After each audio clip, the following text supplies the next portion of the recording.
कोकिला बहुत सुलझी हुई और चालाक औरत है जिसने अपने परिवार को अभी भी बांधे रखा है।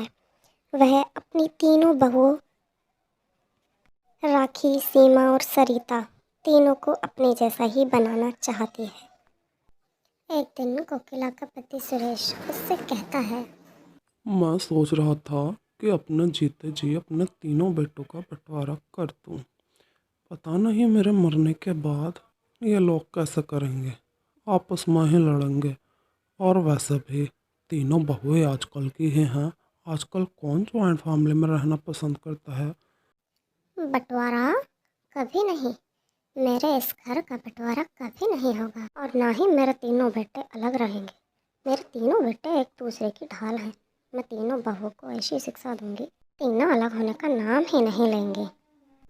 चलो देखते हैं। राखी की शादी को 4 साल, सीमा की शादी को 2 साल और सरिता की शादी को अभी 1 ही साल हुआ था। उम्र कम होने की वजह से तीनों अच्छे से और बहनों की तरह एक साथ रहती। सब कुछ अच्छा चल रहा था और सरिता अभी अपना फाइनल ईयर का एग्जाम दे रही थी।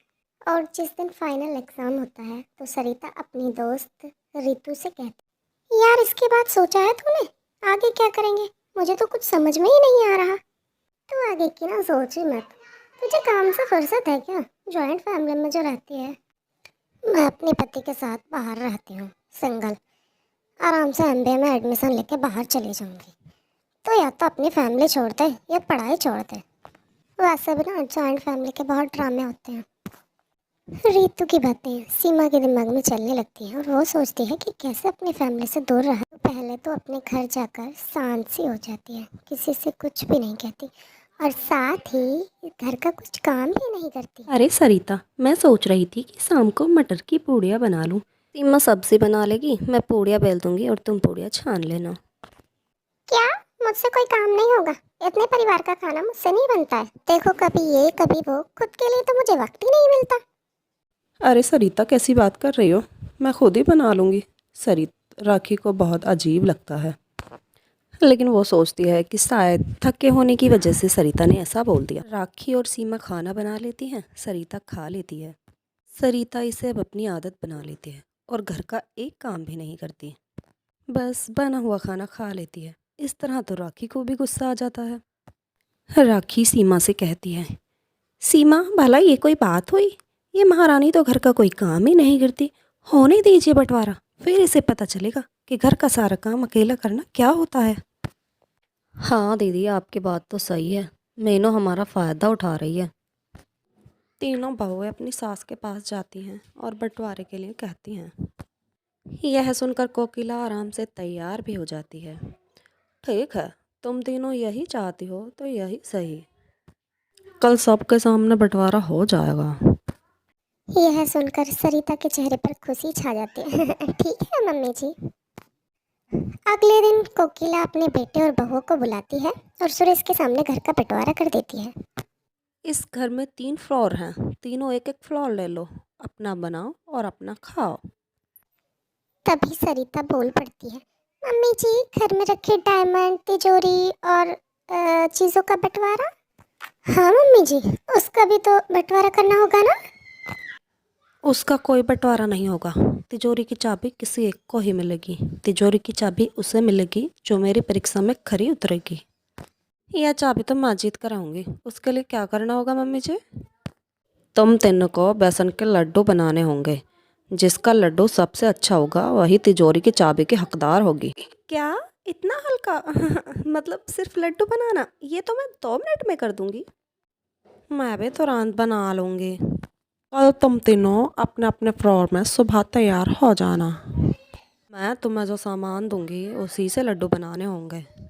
रात भर तीनों सोती नहीं और यूट्यूब पर लड्डू बनाने के तरीके देखती रहती हैं।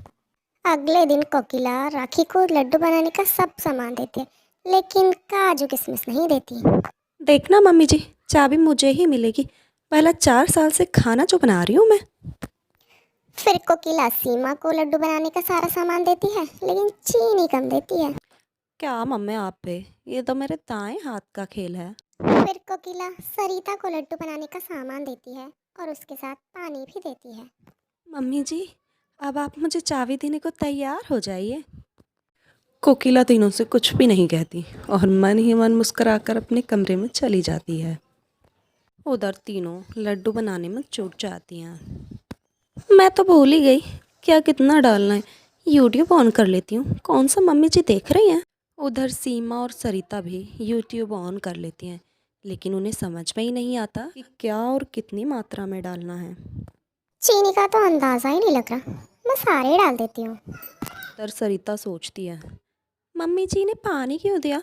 लगता है ये यूट्यूब वाले ना पानी डालना बताना भूल गए। अच्छा है मम्मी जी ने पानी दे दिया। सरिता वो अच्छे से भूनकर उसमें पानी डाल देती है और फिर लड्डू बना देती है। उधर सीमा बेसन को पूरी तरह से जला देती है और चीनी कम होने के कारण सोचती है, चीनी कम है तो क्या हुआ, इसमें ड्राई फ्रूट ज़्यादा डाल देती हूँ, ज़्यादा स्वाद आएगा। तीनों आधे घंटे में लड्डू बनाकर कोकिला के पास पहुँच जाते। अरे वाह, तीनों ने बहुत जल्दी बना लिए लड्डू। मेरी बहुएं तो बहुत तेज हैं। मम्मी जी पहले मेरा खाकर देखिए, मैं नहीं चाहती हूँ पहली बार में आपका मुंह खराब हो जाए। ठीक का भाई, तेरा ही चख लेती हूँ। सरिता दोनों की तरफ मुंह बनाकर कोकिला को लड्डू देती है। लड्डू खाकर कोकिला का मुंह बन जाता है। ये लड्डू है, पानी कौन डालता है इसमें। सीमा और राखी बहुत खुश हो जाती हैं। नाचना है आंगन टेढ़ा, और मुंह दबाकर हंसने लगती हैं। सरिता गुस्से से लाल पीली हो जाती है। फिर कोकिला बारी बारी से राखी और सीमा के लड्डुओं को भी चेक करती है। तुम तीनों में से किसी के लड्डू अच्छे नहीं बने हैं। किसी ने कोई सामान कम तो किसी ने कोई सामान ज़्यादा डाला है। सरिता ने बेसन तो बहुत अच्छा सेका और चीनी भी बराबर डाली, और सीमा ने ड्राई फ्रूट्स बराबर डाले। सारी शिक्षा यूट्यूब पर मिल जाती तो बात ही क्या थी। एक काम करो, अब तीनों एक साथ मिलकर लड्डू बनाकर लाओ। जी मम्मी जी। तीनों लड्डू खराब बनने से मायूस हो जाती हैं और आपसी रंजिश भूलकर तीनों मिलकर लड्डू बनाने में जुट जाती हैं। तीनों एक साथ मिलकर जब लड्डू बनाती हैं और कोकिला को खाने देती हैं, तब कोकिला वह लड्डू सुरेश को चखने बोलती है। सुरेश चख कर कहते हैं, वाह क्या लड्डू बनाया कोकिला, तुम्हारी बहुएं तो तुम पर गई हैं। सुरेश खुश होकर तीनों को पैसे देते हैं और फिर कोकिला कहती है, आप बताओ तिजोरी की चाबी किसे दूँ। इतना सुनकर तीनों बहुएं कोकिला के पैरों में गिर जाती हैं। हमें चाबी नहीं चाहिए, हमें चाबी नहीं चाहिए, हमें चाबी नहीं चाहिए। जी मैं समझ गई हूँ, आप जो हमें समझाना चाहती थी ये सब मेरी गलती के कारण हुआ है। जब तक हम तीनों साथ हैं हम तीनों मिलकर कुछ भी कर सकते हैं। घर में सभी आदमी अलग अलग होते हैं और हमें सबको साथ लेकर चलना चाहिए, क्योंकि घर में किसको कब किसकी ज़रूरत हो कौन जानता है।